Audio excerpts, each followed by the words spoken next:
So I have a question for you before I get into today's topic, which is what do homeless do with large amounts of money? So if you give them a large tip, let's say a 20, a 50, $100, or $1,000, whatever. Okay, that's a lot of money out here. $20 plus is like it's a lot of money out here in the homeless community, because it's very rare that you ever get something like that. So you may be asking yourself, well, what do homeless do with that? And I would love to know what your questions are. So go ahead and pause the video for a quick second and leave me a comment about what do you think, what questions do you have, or what do you think that the homeless do? And then at the end of the video, I would love to know if this changed your opinion or if it was exactly what you thought it would be.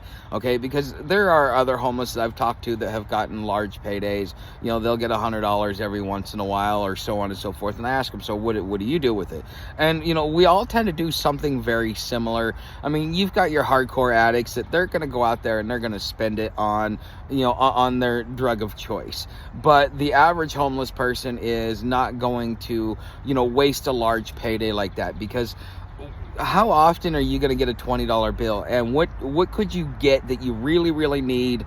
Because I mean, let's say you go out there with the goal of, okay, I need to make $30 for today. That will cover me for today and part of tomorrow, so that I can, have an ease of gathering the resources and not be, constantly under heel trying to raise the funds that I need for my daily upkeep. Okay, when you go out there with $30 or with a $30 mine, and then all of a sudden you've gotten a lot of ones, a couple of fives. Next thing you know, you're sitting on like $25, and then somebody comes up and gives you a $50 bill. What do you do with it? So because now you're sitting on like $75. Some will sit there and take it because they have like that gambling mentality. They're like, oh yeah, I'm on a roll, man, let's just keep playing until we let's play it till we take the machine out. You know what I mean? Sorry guys, my brain is still getting back on track after all of this travel. Sam and I are taking a moment to really relax here in Shreveport, and so you'll probably see my verbal skills get better over the next few days. But right now I apologize if I am doing some incoherent sentences or not following through on thoughts.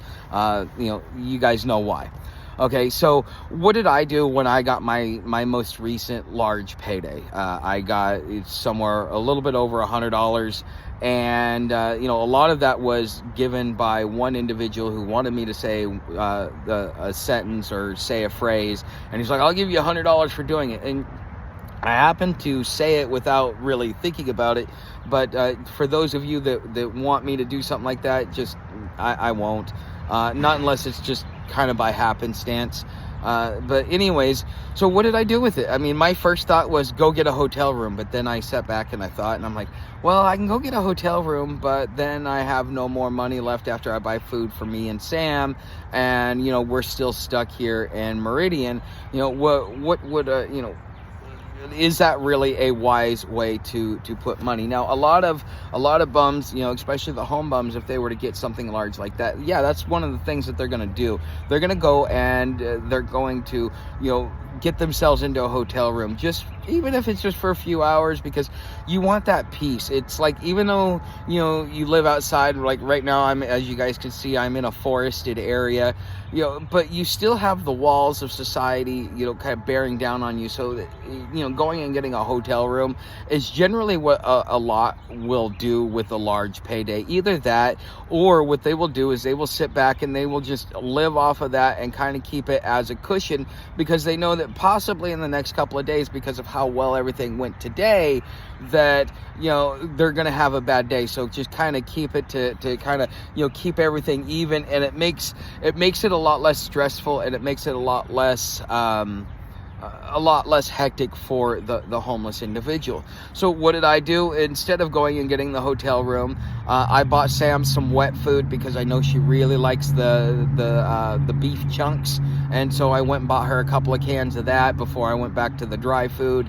And then I bought myself a pack of cigarettes. I sat back, I had a beer, and And I kind of relaxed a little bit, got some sleep that night, and I ended up purchasing a bus ticket because, my navigator and I always talk to him, and I'm like, hey, I got this large amount of money, I want to go get a hotel room, and I'm fully, because the first time he did it was probably one of the best things that he ever did, was like, no, man, you need to save that money. Don't just go out there and get yourself a hotel room, because again, that's kind of one of the first things that you want to do, is just go get inside so you can take a shower and not worry about the elements, the rain, the wind, the hot, the cold. It's just a quick reprieve from being outside in nature. But no, he talked me out of it, and even this time I think he knew I was trying to get him to talk me out of it, and he already knew that it was already understood, but I just needed to hear the words of, how far can you get on the money that you got? How much further west? Let's see what we can do. And that was, the time before that was save your money, because, you're about ready to go out on trail. You may need that money. It's like, okay, yeah, that makes sense. Okay. So we paid about $55 for the ticket here. It was about a 7-hour bus ride, with Sam. And then getting into town, now things are a little bit easier. I've been looking for the bum feeds, for the resources. Where can I get a shower? Where can I get food? Where can I get this and that and the other? And I have had an ease of access to be able to get it. Also today, it was a rainy day. It started raining about 10 o'clock last night. And man, I think we got probably about 3 or 4 inches of rain just because of how full Sam's water bowl is. So what I do on rainy days is I'll put Sam's water bowl out there in the rain, so that when she wakes up in the morning, she's got fresh water. It comes right from the cloud. And because I lost my my 1.5 liter water bottle when we got off in Purvis. And so, all I have is a 1/2 liter. So I'm trying to figure out ways to stretch it, especially when we kind of have to be under the tarp. And so, I have been able to go down to the Burger King, have breakfast, share breakfast with Sam, be able to get my phone charged. I've actually made friends with the lady there, the manager there at Burger King. We went in this morning, and she was like, I got an email talking about, having the dog. I need something that says that that she can be in here. And so I pulled up the registration, and she got to look. She's like, okay, perfect. Now I got something I can respond in that email with, because she didn't want to kick me and Sam out. She got 3 dogs of her own. And, I was explaining to her, like, how difficult it was, just being out here with a dog and stuff like that. And she didn't understand, but she did somewhat understand. So, I now have, because of being able to have not only enough money to be able to get down the road, but to be able to have enough left over for a cushion. I'm getting access and getting my routines down for the resources I need, here in Shreveport, because I think we're going to end up being here until the 21st. I have looked at some other things as far as, like if we want to hop a train, there's intermodals that go out through here. I'm so excited.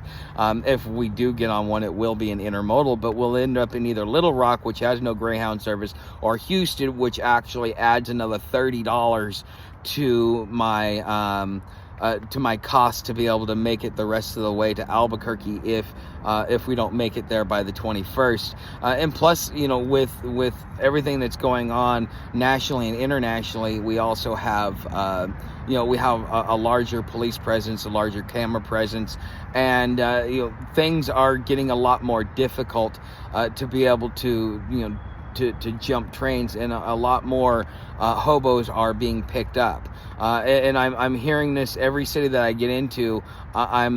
Since we left New Orleans, I've been hearing this, and it seems like it's really, if you are a train jumper, be extra careful, because they are being extra vigilant.